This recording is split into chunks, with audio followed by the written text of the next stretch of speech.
Now, my father did something very interesting. After the war was over, at the very first meeting of the generals, the very first weekly meeting, he stood up and he said, now we have an opportunity to solve the Palestinian question. We can now offer the Palestinians a state in the West Bank and Gaza. If we do this, this will be the first Arab state with which Israel will have a peace agreement. It'll be a bridge for peace agreements with the other Arab countries, since Palestine, of course, was always a central issue. And we can go on living, being the democratic Jewish state that we want it to be.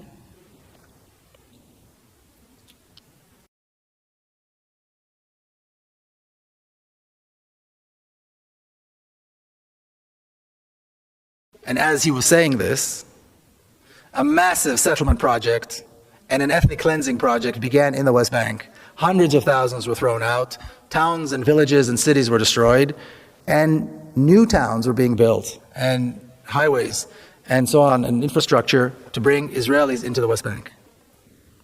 Just as Israel had done after 1948, destroying Palestinian towns and villages, changing the names and building towns and villages for Israelis, the same thing was done in the West Bank after 1967. For Israel, this meant the job was done. In essence, what they did was they erased Palestine off the map. I always like to show this picture. This is the victory lap. These are all the generals standing after the war, young, victorious. And in the center is Zalman Shazar, who is the president of the state of Israel. Israel has a president as kind of a symbolic figure, somebody who used to be something important in his lifetime. And you see the old generation and the new generation. And this new generation of generals is often referred to as the silver tray upon which the land of Israel was given to the Jewish people. Because from that point on, the entire land of Israel was under Jewish control for the first time after 2,000 years and only 25 years after the Holocaust. Historically, from a Zionist perspective, this is unbelievable, unprecedented. But in fact, this is what they did. Palestine was erased completely from the map, and Israel was in completely over the entire map. This was the objective, this was the name of the game. Erasing Palestine, getting rid of the people, and de-Arabizing the country. De-Arabizing the country is what was left to do. That's why when people talk about the possibility of Israel somehow giving up the West Bank for a Palestinian state, if it wasn't so sad, it would be funny. It shows a complete misunderstanding of the objective of Zionism and the Jewish state, and the Zionist state. Because conquering the land was the first objective, getting rid of the people, and then de-Arabizing. And when I say de-Arabizing the country, this country has a 1,500-year-old history of Arab and Muslim rule. It was an Arab and a Muslim country more than it was anything else in history. So that has to be destroyed. Monuments have to be destroyed. Names have to be changed. The history has to be rewritten to connect once again King David to today's Israel. And completely disregard the fact that this is in fact an Arab country. That it is in fact in the center of the Arab world.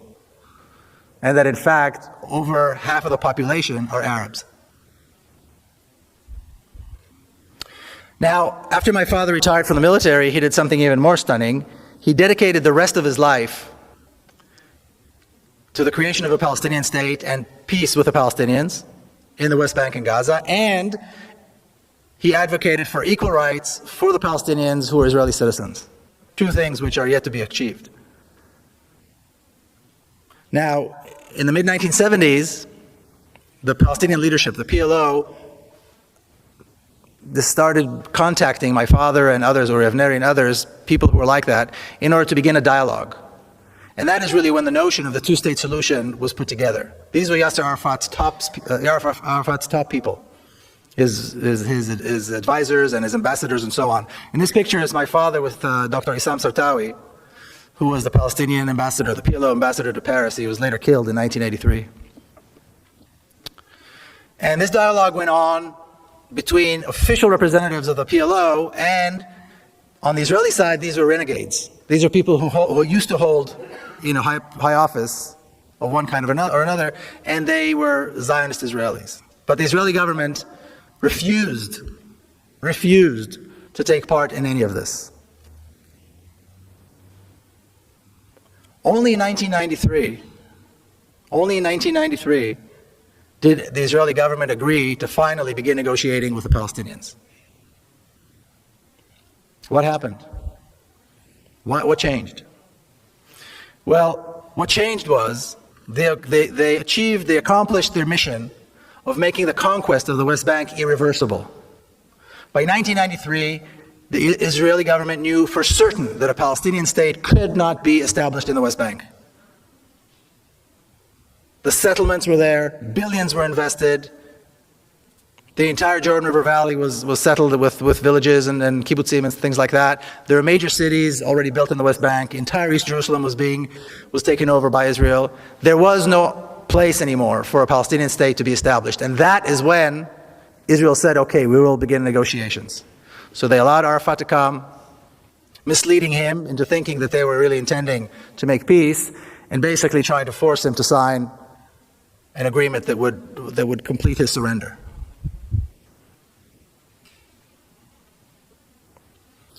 But once again, when we hear people still talking about the notion that somehow there could be an Israeli government that would give up the West Bank for a Palestinian state, like I said, if it wasn't so sad and tragic, it would be funny. Because as we look at the 65-year history of the State of Israel, it is absolutely clear that this can never happen. Now, later on in the year 2000, I'm sure you recall, President Clinton invited Barak and Arafat to Camp David to somehow solidify a peace agreement. Or so he said. What they tried to do is force Arafat once again to surrender, which he would not do. So they came out of Camp David, and President Clinton said, Arafat gave some, Barak gave more. In other words, this is Arafat's fault. And from that moment on, for the last 4 years of his life, he was vilified, and eventually Arafat died with Israeli tanks surrounding his office under siege. But the myth that we're always told is that the Palestinians are not willing to make concessions. And that is the problem. I think Mitt Romney just alluded to this as well in that little secret tape that was recorded. The problem is the Palestinians. They just don't want peace. Yasser Arafat was willing to give up almost 80% of his homeland and the right of the Palestinian refugees to return to their homeland and be compensated, all for the sake of peace. What he wouldn't do is he wouldn't go less than 20%. He wouldn't give up the West Bank and the Gaza. That he couldn't do. They want him to give up even more. They want him to sign a surrender agreement, and he wouldn't. It's not the Palestinians that aren't willing to make concessions, it's Israel that's incapable of making concessions, because concessions on the land are impossible from a Zionist perspective. The whole name of the game is taking the land and making it ours. And this is exactly the process that took place. Once again, going back to this question, is one state the right thing? Is two states the right thing? Are three states the right thing? Somebody gave me something, about a confederation. The reality is that Israel had created a one state. The borders in terms of from Israeli perspective, are very clear.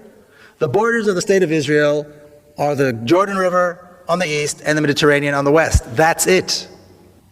If you look at Israeli school books, if you look at the weather maps, if you look at any official maps of the state of Israel, it is absolutely clear. There is no question in anybody's mind what the borders of the state of Israel are. That's it.